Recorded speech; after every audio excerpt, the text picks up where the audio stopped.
Бүгінгі тақырыпты бастамас бұрын біз жаңа топқа бірігіп алдық, иә балалар? Қандай топқа біріктік? Білім, әдебиет тобына біріктік, иә? Біздің өткендегі тақырыбымыз 20-шы ғасырдың 40-80 жылдарындағы Қазақстандағы ғалымдардың ғылыми жетістіктер тақырыбы болатын, иә? Бүгінгі тақырыбымыз тағы да осы тақырып, соның екінші сабағы. Біздің зерттеу сұрақтарымыз сендердің алдарына шығардым. Қандай сұрақтарды қараймыз, зерттейміз, иә? Қарап отырамыз. Енді жұмысын жасаймыз балалар. Өткенді еске түсіру мақсатында. Бірінші сұрақ бойынша жауап беретін топ қолдарыңыз көтересіздер, иә? Сол бойынша жауап бере береміз. Білім беру реформасы қай жылы қабылданды? Қай жылы Аружан? 1947 жылы. Дұрыс па балалар? Келісесіңдер ме? Екінші сұрағымыз. 40-шы, 50-ші жылдары қай топ? Білім тобы. 7 жылдық, иә? Келесі сұрақ. Үшінші сұрақ. Азаю себептері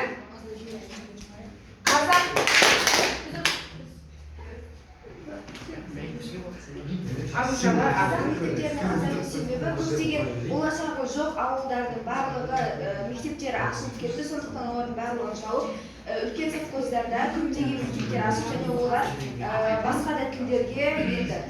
Хорошо, толықтырсаң болады. Білім тобы толықтырамын дейді.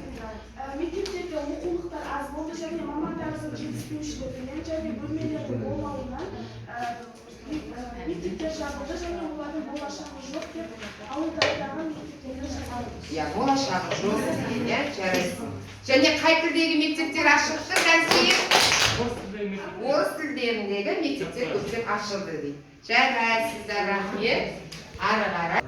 Ал балалар, енді бүгінгі жаңа тақырыбымыз, сабағымыздың тақырыбы 20-шы ғасырдың 40-80 жылдарындағы қазақстандық ғалымдардың ғылымды дамытудағы жетістіктері деген тақырыбымыздың екінші сабағы, иә? Пайдалы қазбалардың көзі ашылып, ел игілігіне жұмсалды. Ғалымдардың ашқан жақ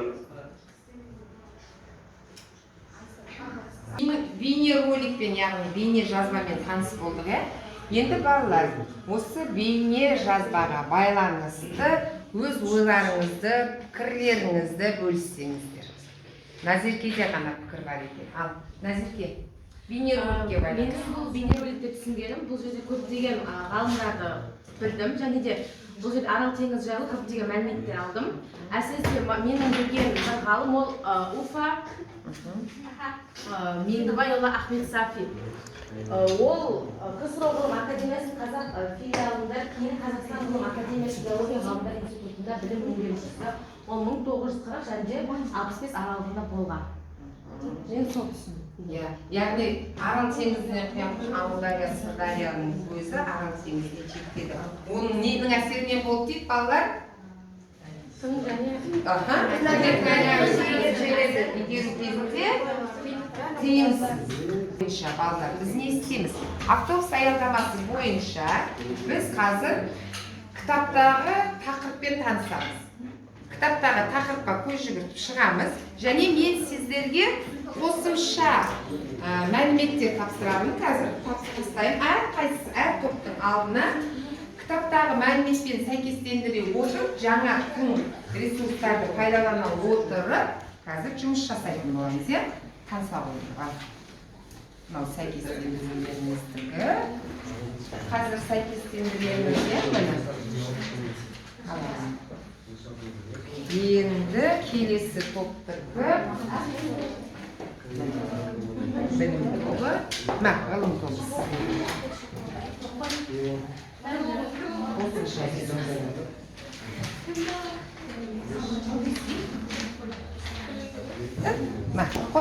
Сіздерге берілген уақыт бітті. Енді берілген тапсырма бойынша жауап береміз. Бірінші кім? Білім. Кестесінде былай берілген. Гидрология, гидрофизика ғылымына үлес қосқан кім? Оны айта кететін болсақ, ол Уфа Ахмет Сафи болатын. Ал екінші сұрағында генетика мен микробиология саласына қомақты үлес қосқан, ол бізде Мұрат Айтоқин болатын. Ал үшіншісінде қола дәуірін түбегейлі зерттеген ол бізде Әки Марғұлан. Ал төртіншісінде Жезқазған мен Мыс кен орнын зерттеген ХКСР ғылым академиясын құрған ол бізде Қаныш Сәтпаев. Ал бесіншісінде катализаторды электрохимиялық әдіспен зерттеген Дмитрий Скользкий болып табылатын. Жарайсың, рахмет. Келесі қайдасың? Әдебиет әдебиет Гидрологиялық гидрофизиканың қандай балдар? Ахмет Сафин. Генетика мен микробиология саласына қомақты үлес қосқан Айтқожин. Қола дәуірін түбегейлі зерттеген бізде Әки Марғұлан.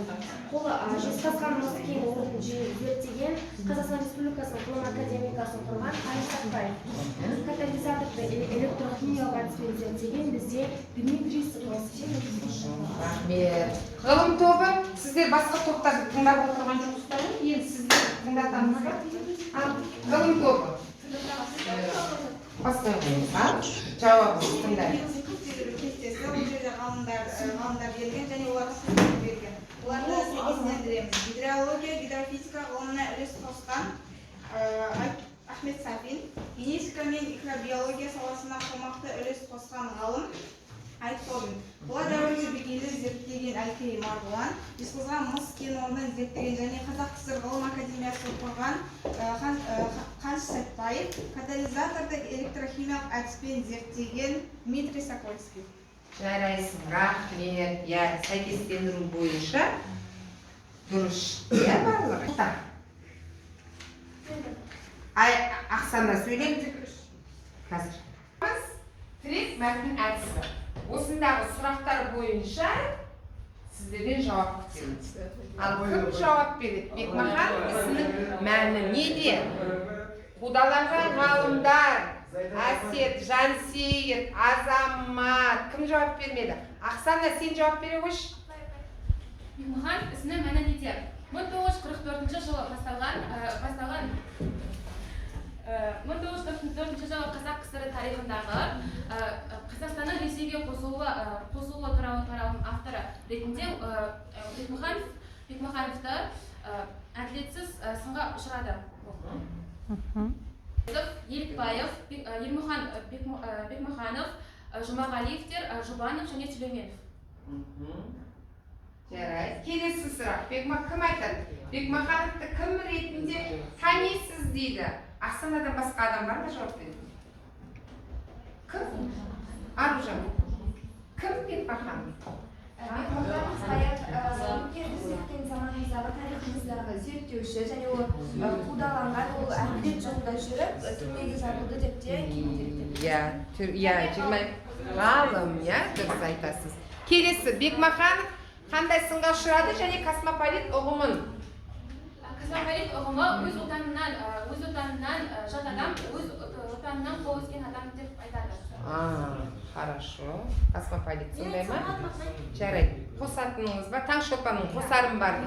Бекмахановтың қандай еңбегі сынға ұшырады деген сұраққа мен жауап беретін болсам, ол Қазақ КСР тарихын жазғаны үшін сынға ұшыраған болатын.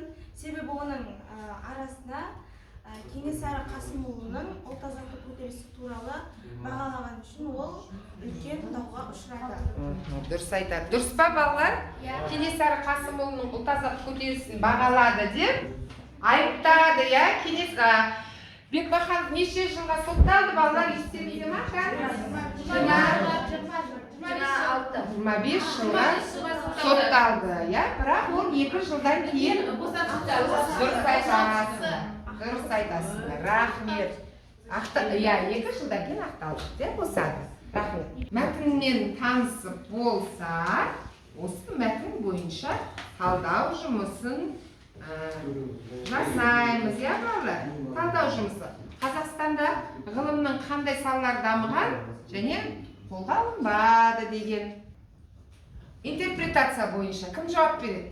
Мен апай. Бізде Шапағат жауап береді. Әдебиет тобынан 1967 жылдары книжка мен микробиология саласында қомақты үлес қосқан ғалымға да айтып қойын, бірақ та осы кезеңде ғалымның салалары жаратылыстану, петрофизика, көптеген ғалымның түрлері дамыды. Сол кезеңдерде негізінде ғалымдардың ісіне баға беріп отқан Мәскеу халқы болатын, бірақ Қазақстанда оған белгілі бір шектеулер қойылып отырды. Жарайды, хорошо, жарайсың. Екінші топтан сіз ба? Айта ғой. 46 жылы мамырда ғылым академиясы ашылды және оның президенті болып Қаныш Сәтпаев болды. Және ол кезде көптеген салалар дамыды. Физика, химия, биология және жаратылыстану ғылымдары дамыды. Және де ақшы ең бірінші сақ жауынгерінің киімін тапты. Қай жерде? Бұл жаңалық болды, үлкен жаңалық, жетістік болды. Жарайды. Үшінші топ, сіздердің айтарларыңыз бар ма? Айтамын. Ғылым саласында 1960-1970 жылдары Қазақ КСР ғылым академиясы ең өркендеген ғылым академиялардың бірі болды. Ол жерде көптеген жаратылыстану ғылымдарында, гидрофизика, гидрология секілді ғылымдарда жаңадан жетістікке жете берді. Және де ол кезде Әлкей Маржұлан, Букетов секілді ғалымдардың есімін көпшілік жұртшылық білетін болды. Және де олар көптеген мысалға отырарда қазба жұмыстары жүргізілген кезде көптеген табыстарға жете берді. Ол туралы басқа елдегі шетелдік ғылым академияларына бөліп тәжірибе алмасып жүрді. Алайда бұл жерде олардың зерттеу жүргізгендері мемлекеттік Мәскеумен ғана байланысты болды. Яғни оларды шектеп отырды. Оларды бағалайтын кезде тек Мәскеу арқылы бағалап жүрді. Сондықтан олар өздерінің қалаған ғылымдармен айналыса алмады. Оларды шектеп отырды. Және де өздерінің айналысатын ғылымдарын белгілеп берді. Ол кездегі ғылымдар зардап шекті деп айтуға болады. Қосарың бар ма? Айтамын. Биология, медицина және экология саласындағы ғалымдарға космополитизмді айыптағылып, соның салдарынан Мұхтар Әуезов пен Қаныш Сәтпаев Қазақстаннан кетіп Мәскеуге кетуге мәжбүр болды. Дұрыс айтасың, рахмет. Ал енді келесі тапсырмамыз балалар. 20-шы ғасырдың екінші жартысында ғылымның дамыған саласы бойынша жұмыс жасауымыз керекпіз. Позиция, түсіндіру, мысалы, түйіндей келе деп, Позиция. Менің ойымша, соғыстан кейін ғылым мен техникалық революция дамыды. Түсіндіру. Себебі 20-шы ғасырдың 80-90 жылдарда осы сала дами бастап, сұранысқа ие болды. Мысалы, мынандай мысал келтіре аламын. Сол кезде өрлеп машина құрылысы радио ойлап тапты. Түйінде келе, көнеден келе жатқан сала ғылым салаларын күрт өзгертіп, адам өмірінің жеңілдеп бастырды. Рахмет. Бүйтеміз көшбасшылар топтағы, бағалауды ұмытпаймыз, жауап берген. Мысал, Даниярға қазір белгісін қоямыз, бағалау белгісін. Ал балалар, мен қазір топтың ішінде сұрақтарға қатынаспай, жауап бермей отырған оқушыларға сұрақ бағыттарын беріп. Ең бірінші сұрағым ғылым тобында Жансейіт саған. Қазақстан ғылым академиясы қай жылы ашылды? 1946 жылы мамырда ғылым академиясы ашылды. Дұрыс па балалар? Дұрыс. Екінші сұрағым. Әсет, сол топтан сен де жауап берген жоқсың. Тоқырау жылдары қатты бұрмаланған ғылым саласын аташы. Қазақстан тарихы. Дұрыс айтасың, отыра ғой. Келесі сұрағым менің қай топ бар?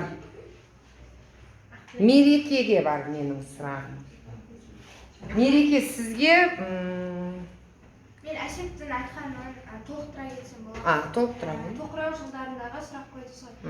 Қандай салалар кіреді деп. Ішіне медициналық салалар және де ауыл шаруашылығы және де гуманитарлық сіздің бұл сұрағыңыз сол тоқырау жылдары кезінде қазақстандықтардың негізінен айналысқан ғылым салаларын атадыңыз сіз. Дұрыс. Ол бұрмаланған. Оқушылар сендердің тараптарыңнан сұрақ болса, қайсың сұрақ? Тобынан Нұрболат Нұрболатқа Ақтілек Сұрақбақта Кенесары Қасымұлы бастаған ұлт азаттық көтерілісті бағалады деп? Дұрыс. Рахмет. Отыра ғой. Жарайсыздар. Бұл сабақ бойынша біз нені білдім? Кері байланыс бойынша 1+2+ке жазып алдарыңыздар стикерлерге. Кері байланыс жасасаңыздар. Сіздердің бүгінгі сабаққа байланысты әр ұсынысыңыз мен үшін құнды. Және топтың көшбасшылары алдарыңызда жаңа белгілеп отқан бағалау парағын маған берсеңіздер, мен сіздердің пікірлеріңізді ескере отырып, оқушыларды бағалаймын. Бағалау парағы бере ғой. Енді стикерлеріңізді 1+ті 1+ға, ұсыныстарыңыз болса 2+ға тапсырамыз. Шыңдан жасырамыз. Мен сіздердің ұсыныстарыңызбен, пікірлеріңізбен санасамын, танысамын. Ал,